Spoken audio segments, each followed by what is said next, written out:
Hallo, ik heet Berra. Ik ging na schooltijd ging ik naar mijn vaders pizzeria en hij verkoopt frisdrank. Toen mocht ik een colaatje pakken en toen had ik het te snel en te veel gedronken. En toen moest ik opeens een hele grote boer laten en de hele winkel zat vol met mensen en ze moesten allemaal erom lachen.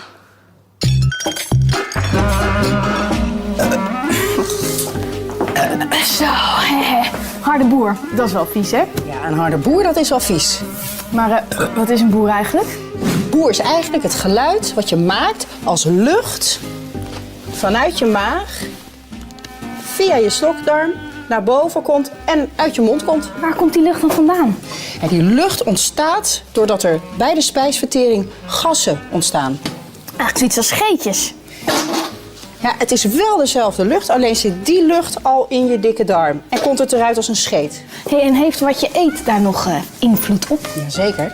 Ja, denk maar aan uien, kool, knoflook. Ja, en frisdrank waar koolzuur in zit. Zo. Sorry. En ik ken mensen die kunnen dat dus ook zonder iets te eten of te drinken. Hoe kan dat dan? Ja, dat komt weer omdat ze dan lucht inslikken. En dat noem je ook wel aerofagie.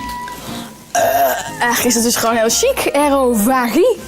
Ja, nou, hier in Nederland natuurlijk niet. Maar in China, als je na het eten een boer laat, dan laat je aan de kok zien dat het lekker was.